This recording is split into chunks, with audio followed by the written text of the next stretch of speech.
उद्धव गीता का एक प्रसंग सुनना है आपको? समझना है कि सुनना है? सुनने का कोई चार्ज नहीं, समझाने का चार्ज रखो।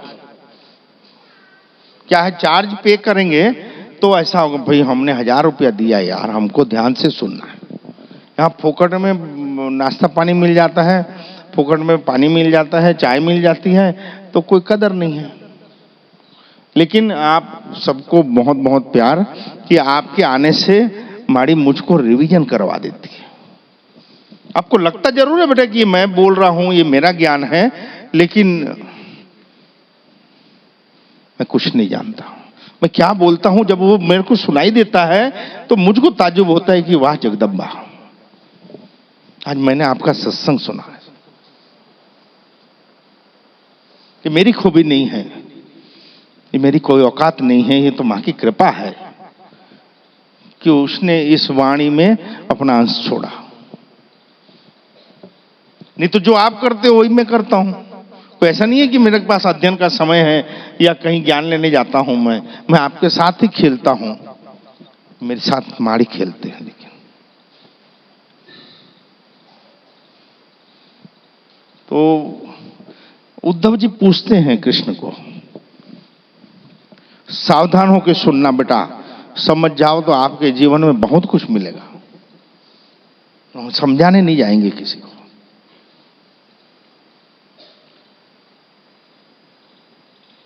श्री कृष्ण, एक सवाल है मेरा, अगर आप इजाजत दें तो। इजाजत मिली तो पूछा, उद्धव ने पूछा कि कृष्ण जी,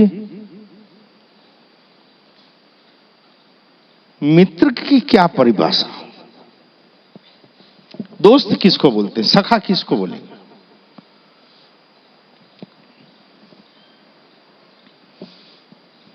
वो कृष्ण ने कहा, जो दुख में मदद मांगने के पहले जो आपकी सहायता कर दे वो सच्चा मित्र।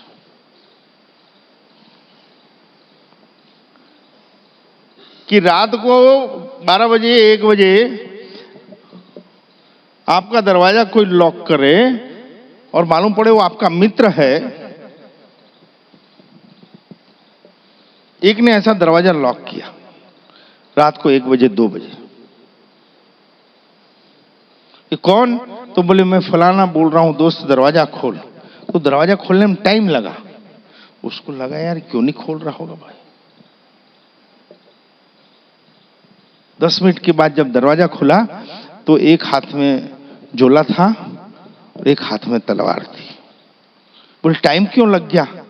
तो बोले अगर कोई 2 बजे मेरा परम मित्र आ रहा है तो या तो कोई पैसे की तकलीफ होगी या कोई दुश्मन की तकलीफ होगी। बोले पैसे की तकलीफ हो तो झोला तैयार है बेटा, और दुश्मन सामने खड़ा हो तो मेरे पास तलवार खड़ा है, चल क्या करना है। इसको मित्र बोलते हैं। मांगनी पड़े मदद क्या काम की, बोलनी पड़े और बोलने के बाद कोई मदद करे तो काहे का मित्र। और मैं तो ये मानता हूं, जानता हूं कि ईश्वर से अच्छा कोई मित्र नहीं है। ईश्वर पूजने की चीज नहीं है, ईश्वर प्रेम करने की चीज है, ईश्वर से रिश्ता बनाने की चीज। तो उद्धव बोला बात तो सही है, आप उनके विघ्नहर्ता होकर हमेशा साथ में रहे हो, लेकिन क्या आपने मित्रता निभाई सही तरीके से?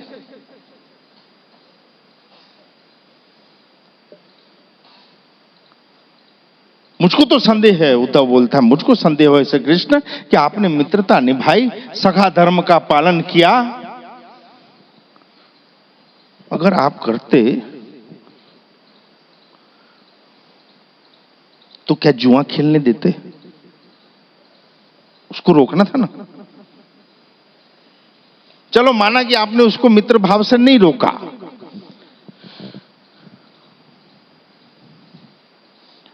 तो कम से कम उसके पास से उसके भाग्य को बदल के उसके पक्ष में गिरे, वो तो अपनी दिव्य शक्ति से करना था।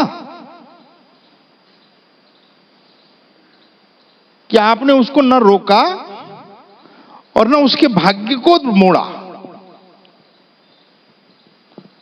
चलो वहां भी जाने दो इस बात को कृष्ण जी, लेकिन ये बताओ कि आप सखा धर्म की बात करते हो पांडवों से, तो इन्होंने सब कुछ हार गया और उसके बाद फिर दुर्योधन और शकुनी के द्वारा पांडवों की प्रबल भाग्य का रस पिला पिला के, बातों के गुच्छे लटका लटका के द्रौपदी को जब दांव पे लगाने का कहा, तब तो रोक सकते थे।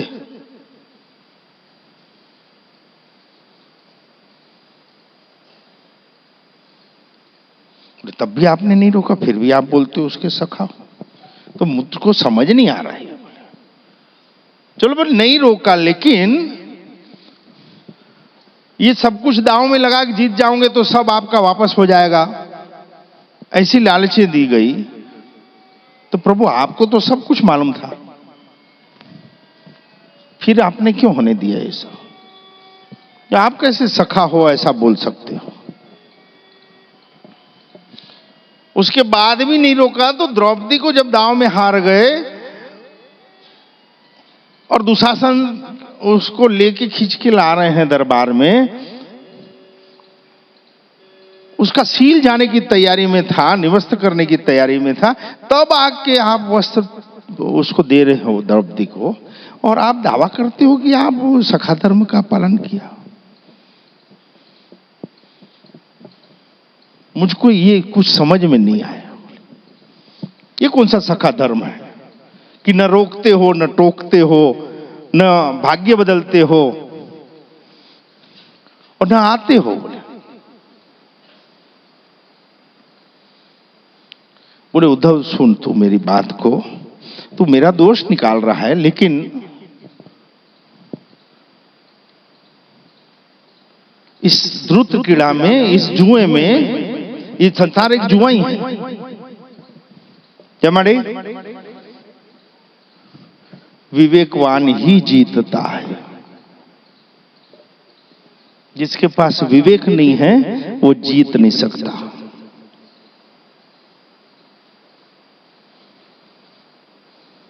ये गीता का श्री कृष्ण के द्वारा बोला गया एक वाक्य है जो आप आज पढ़ रहे हो कि विवेकवान ही जीतता है।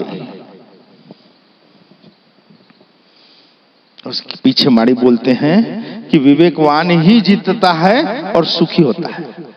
जरूरी नहीं है जीतने वाला सुखी हो जाए। पैसा तो हर कोई बना लेता है, लेकिन पैसा को सदुपयोग कितने लोग करते हैं? पद हर कोई पा सकता है, बल हर कोई पा सकता है, पद हर कोई पा सकता है, लेकिन उसका सुफल कितने लोग पाते हैं?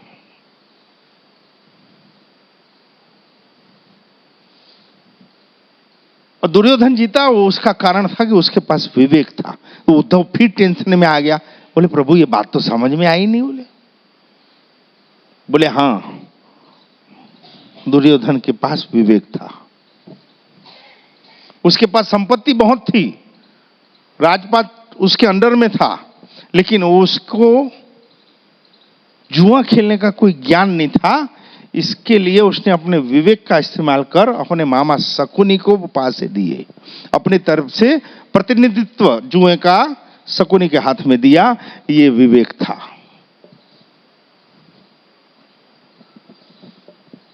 जमाड़े, हमको विवेक की परिभाषा नहीं मालूम। माड़ी के ये शब्द बहुत बार आते हैं, संगत, विवेक, सत्संग, स्वाध्याय, निरंतरता, लेकिन इसको डिटेल करने किसी के पास फुर्सत नहीं है। क्यों? सभी तथाकथित ज्ञानी है, हमको सब मालूम है। इतनी हल्की चीजें नहीं है आध्यात्म की कि आप चलते फिरते आधे घंटे में समझ जाओ। जिस ट्रक में हम चले ही नहीं है, जिस मार्ग को हमने कभी चुना नहीं है, जिस सत्संग को हमने कभी सुना नहीं है, और उसको एक बार में हमारा दिल समझ जाएगा और स्वीकार कर लेगा, संभव नहीं है। और ऐसी मां मिली जो ये बोलती है कि पूछ बेटा कोई समस्या, कोई सवाल हो तो पूछ। तो पूछते क्या है? हमारे धंधे में बरकत कब होगी? अब तेरे धंधे को मालिक क्या लेना देना? ये रोग कब ठीक होगा? घर का मकान कब बनेगा? इससे हम लोगों को कोई लेना देना नहीं। आत्मोत्थान के कोई सवाल हो, जीवन जीने के कोई सवाल हो, परिवार चलाने के कोई सवाल हो, उसके लिए देवस्थान और आध्यात्म होता है।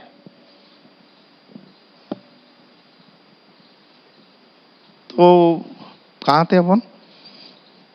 दुर्योधन के पास विवेक था, और ये पांडव जब धूर्त क्रीड़ा करने बैठे, जुआ खेलने बैठे, तो मुझसे छुप के बैठे थे। बोले मुझको इतना नहीं दी थी। और युधिष्ठिर धर्मराज अगर विवेक का भान रखते और बोल सकते थे, अपने चचेरी भाई से निवेदन कर सकते थे कि जब आपके तरफ से शकुनी मामा है तो मेरे तरफ से कृष्ण खड़ा होगा। तो मैं अगर खेलता तेरे तरफ से, जयमाड़े, मैं अगर तेरे तरफ से खेलता तो पासे शकुनी के हिसाब से गिरते कि मेरे हिसाब से गिरते।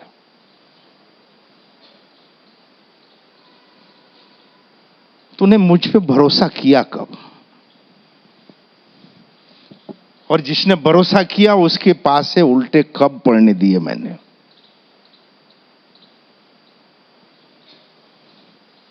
बोलना बात अलग है कि हम माड़ी को मानते हैं, और माड़ी को मानना जमीन आसमान का फर्क है।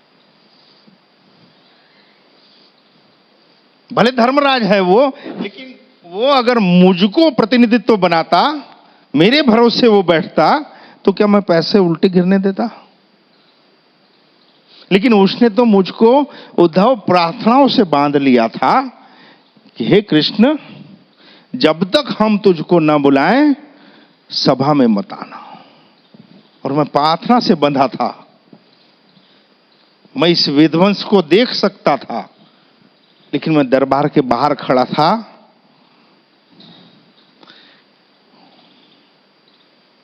कि मुझको कब बुलाए वो, मुझको पुकारो तो सही एक बार। पाठ करते हम, जय माड़ी कह जिसने पुकारा, उसको दिया तुमने सहारा। लेकिन मानते कितने लोग हैं इस चीज को? हम जीते हैं इस चीज के साथ में।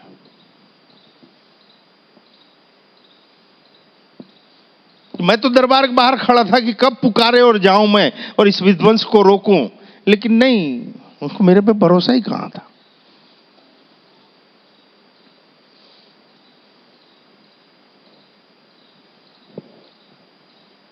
तो उद्धव बोलता है, कृष्ण जी तो फिर एक बात बता, फिर द्रौपदी का सील बिल्कुल जाने की तैयारी में था, जीर्ण आखिरी वस्त्र का लपेटा था शरीर पे, तब क्यों वस्त्र पूरे? तो बोले उसको भी तो अपने बल पे भान था, उसने कब मुझको याद किया?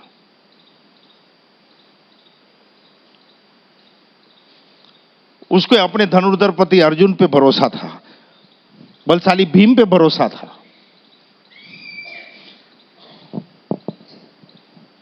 विष्णु पितामह पर भरोसा था, कृपाचाल पे भरोसा था कि इतने बड़े बड़े सभापति बैठे हैं, इतने बड़े बड़े बलशाली योद्धा बैठे हैं, मेरा रक्षण करेंगे। तो मुझको पुकारा ही कब था?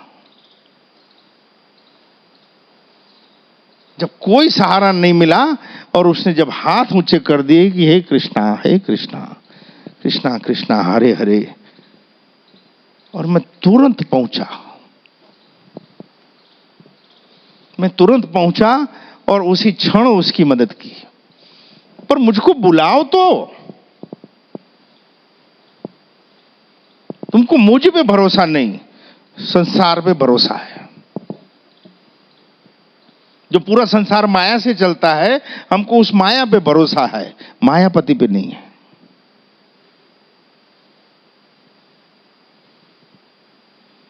तो मैं मदद क्यों करूं? और इसका प्रमाण कई बार माड़ी के यहां मिलता है कि जब तक एक भी गली बाकी रहती है, मां की कृपा नहीं होती।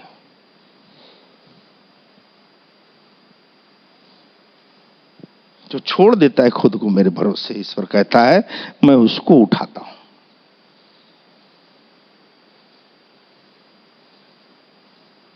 तो उद्धव बोलता है, वाह, यानी जब तक बुलाएंगे नहीं तब तक आप आओगे नहीं। जयमाड़े, जब तक हम बुलाएंगे नहीं प्रभु, आप आओगे नहीं दुख दूर करने। बोले मैं तो सब कुछ देख रहा था, साक्षी भाव से दृष्टा बन के मैं सब कुछ देख रहा था। तो वहां बोले कृष्ण क्या सखा भाव है, आपका तर्क बहुत अच्छा है, आपकी बात बहुत अच्छी है, लेकिन बोले मेरे को जम नहीं रही है, सुनने में बड़ी अच्छी लग रही है, लेकिन इसका मतलब आप खाली तमाशा देखोगे हमारा, मैं इतने भूले करूं, पाप करूं, गलतियां करूं और आप खाली तमाशा देखोगे, मैं पाप की गठरी बांधते रहूं और तू खाली दृष्टा बन के साक्षी भाव से देखता रहेगा प्रभु। बोले हाँ, हर जीवन में हर जीव, इस संसार में हर जीव अपने कर्मों का फल भोगता है, उसमें न मैं कभी विघ्न डालता हूं न हस्तक्षेप करता हूं उसको। जितने भी जीव संसार में हैं वो अपने कर्मों की प्रतिक्रिया भोग रहे हैं, इसलिए माड़ी कहते हैं अपने कर्मों पे ध्यान देना। वो फैसला बाद का है देह छूटने के बाद, पर सदेह रहते रहते इस स्वर्ग नरक को आपको यहां एक बार भोगना पड़ेगा।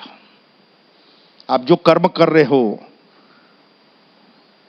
जो फरेब कर रहे हो, जो गद्दारियां कर रहे हो, जो धोखे दे रहे हो, जो पाप कर रहे हो, जो वासनाओं में पड़े हो, इसके प्रतिफल आपको सदेह होते हुए एक बार भोगना पड़ेगा। तो छूटने के बाद का न्याय अलग है। इसलिए जगत पे नहीं, अपने कर्मों पे, संगत पे, व्यवहार पे ध्यान देना। कृष्ण बोले हाँ मैं साक्षी भाव से देखता हूं। बोले ये तो गलत है, फिर आप कैसे दम भरते हो कि मैं सबका सखा हूं, हर जीव का सखा हूं, ऐसा कैसे बोलते हो? बोले बात तो सही है, तूने गोड़ रहस्य को समझा नहीं, तूने सिर्फ उद्धव सुन लिया इस बात को। जमाड़े जो जीव ये मान ले कि आप मेरे संग हो, आप मुझको देख रहे हो, तो क्या वो जीव कुछ गलत करेगा? जिस जीव को यह अनुभूति हो जाए और ये मान ले कि मेरा देह मुझको देख रहा है, क्या वो मौके का फायदा उठाएगा? क्या वो किसी को धोखा देगा? स्वीकार करने की जरूरत है कि वो मुझको देख रहा है, तो कोई कर्म गलत होंगे ही नहीं, कोई विचार गलत घुसेगा ही नहीं, कोई निर्णय गलत होगा ही नहीं। हमारा विवेक हमारे साथ खड़े रहेगा कि मुझको क्या नहीं करना है।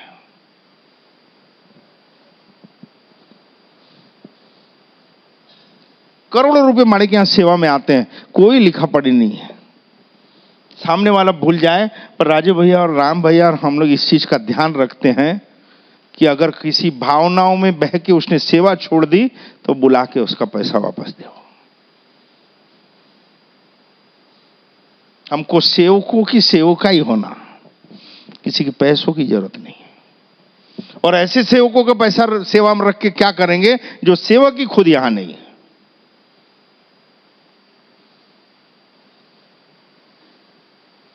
जो जीव ये मान लेता है कि वो मुझको देख रहा है, वो मेरे अंग संग है, वो कैसे किसी की इज्जत पे हाथ डाल सकता है? वो कैसे किसी की अमानत पे हाथ डाल सकता है? वो कैसे किसी को गलत मार्ग दिखा सकता है?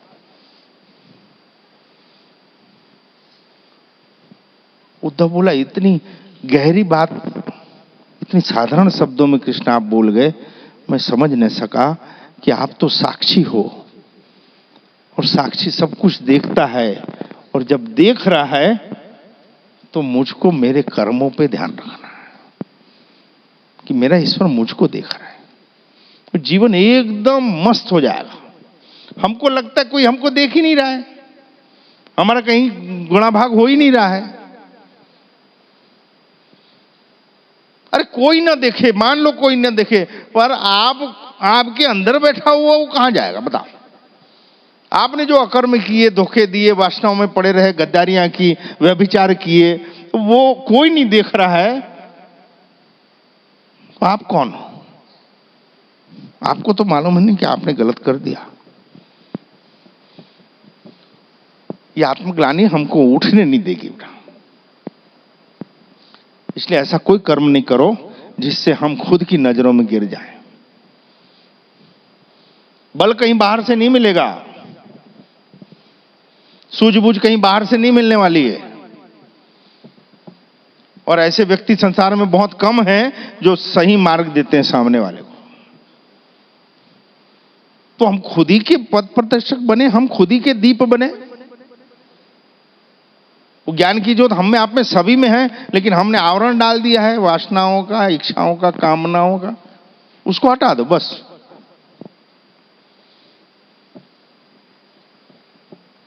तो कोई ये बोले कि कृष्ण साथ में था तो क्यों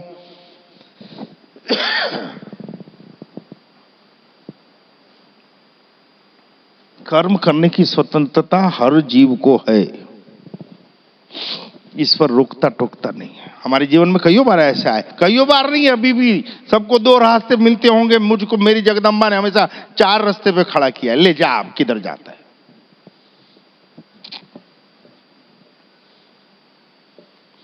दो रास्ते में तो समझ में आता है, हमेशा चौराहे में खड़ी करते हैं, अब ले क्या करना है। और ये मां की कृपा है कि विवेक ने कभी साथ नहीं छोड़ा। विपरीत परिस्थितियों में हमारा सबसे अच्छा मार्गदर्शक हमारा विवेक होता है। विवेक मतलब दो बुरे लोगों में कम बुरे की पहचान कराए, दो अच्छे लोगों में ज्यादा अच्छे की पहचान कराए, दो विपरीत परिस्थितियों में कम विपरीत परिस्थितियां जिसको हम झेल सकते हैं, हमारा परिवार झेल सकता है, उसका भान कराए, उसको विवेक बोलते हैं। खाली विवेक बोल देने से कुछ नहीं होता। हमको भी मां ने पूछा था, बेटा बोल संसार होना कि सत्य होना?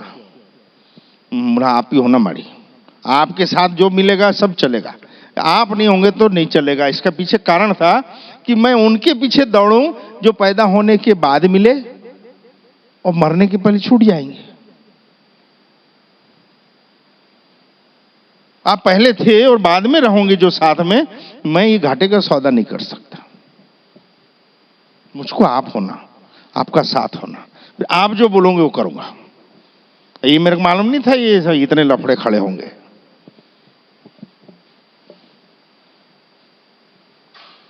ये तो कतई नहीं था।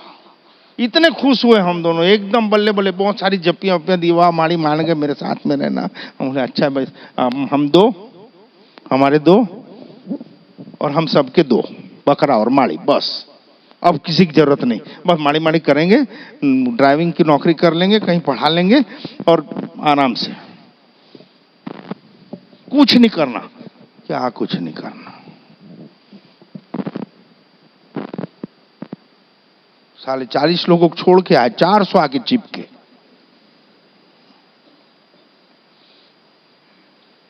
दो धंधे छोड़ के आए, 200 धंधा करना पड़ रहा है। इसका धंधा, उसकी नौकरी, उसका लेना, उसका देना, उसका खेती बाड़ी, उसका मकान, उसकी शादी, उसका तलाक, उसका बच्चा। इसलिए बोलते हैं, जाग रहे हो ना, जो करने आए हो ना वो तो जख मार के सालों करना ही पड़ेगा। तुम सोचो कि मैं इससे बच जाऊं, इस जवाबदारी से या इस कर्तव्य का निर्वहन ना करूं, संभव ही नहीं है। जब तक करोगे नहीं, छूटोगे नहीं।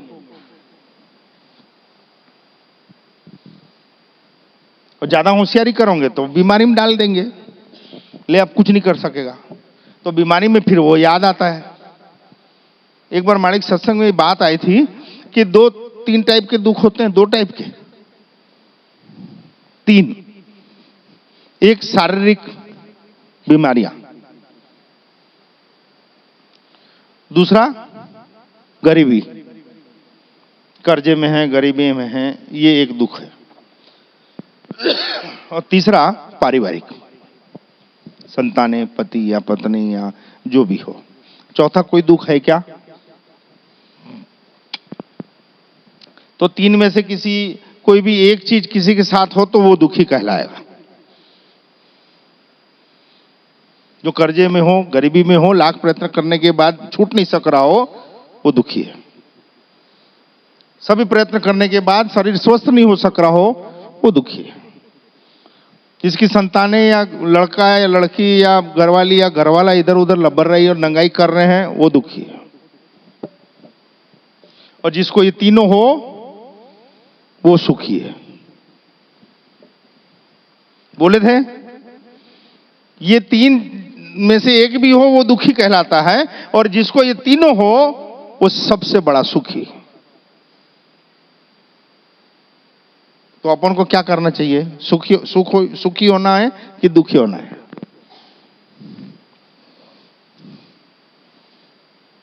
तो हमारे यहां कोई हिम्मत नहीं करता पूछने का इसमें सुखी कैसा हो गया है, इसलिए हंटर रखते हैं। वो अकबर बीरबल वाली कहानी है ना कि बकरी घास दे और ना खाए तो मानो। बीरबल बोला कौन सी बड़ी बात, 3 दिन दो बकरी मेरे को। बोला फिर क्या किया था? क्या किया था? बकरी को बांधे, चारा डाले, जहां मुंह मारे 3 दिन तक यही किया। दरबार में लाया, बकरी बांधा खूंटे से बीरबल ने। अकबर बोले डालो चारा, चारा डाला और ऐसे लकड़ी ले खड़े रह गया। अब बकरी देखेगी तो हमारे क्या बोलते, पूछने की छूट है। क्या पूछना है रे? क्या पूछना है? पूछना है किसी को? अरे कोई तो पूछो।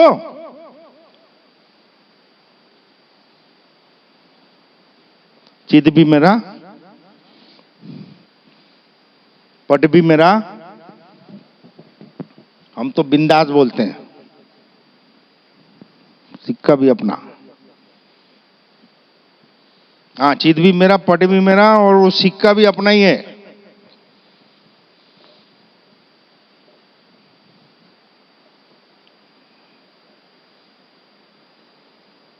जिसको ये 3 दुख आ जाए, जो गरीबी में आ जाए, कर्जे में आ जाए, लाख प्रयत्न करने के बाद लोग को व्यवहार ना कर सक रहा हो, वो दुखी है। जिसकी संतानें काबू में ना हो, जिसका पति या पत्नी काबू में ना हो, घर में कलह हो, वो दुखी है। और जिसका स्वास्थ्य ठीक ना हो, ये दुखी है। और जिसको ये तीनों हो वो सुखी है। तो वो ही जीव सच्चे दिल से ईश्वर को याद करता है। बाकी ईश्वर को याद करने वाले जीव बहुत कम है। फंस जाए, जब छटपटा जाए, तब ऐसा लगता है कि यार कोई तो है, कोई तो है। जेल में मालूम पड़ा ना, इसका मतलब सब जेल जाए।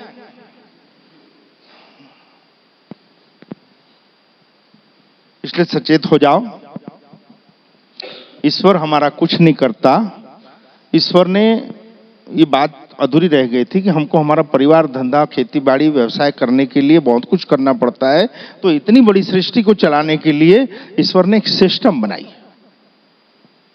वो मृत्यु लोक में कर्म के आधारित चलती है। ईश्वर कहीं नहीं जाता, कुछ नहीं करता कि आप ये कर्म करो तो उसका ये प्रतिफल मिलेगा, ये कर्म करो तो ये प्रतिफल मिलेगा, ये कर्म करो तो ये प्रतिफल मिलेगा। और उसकी आचार संहिता हमारे वेदों में, ग्रंथों में लिख के दे दी गई है, लेकिन हमारे पास टाइम नहीं है उसको खोल के देखने का। और हमको लगता है भगवा पहनते हैं जो भड़वागिरी करते हैं, धर्म के ठेकेदार, उनको सब मालूम है, उनको घंटा कुछ भी नहीं मालूम है सिवाय पैसे के।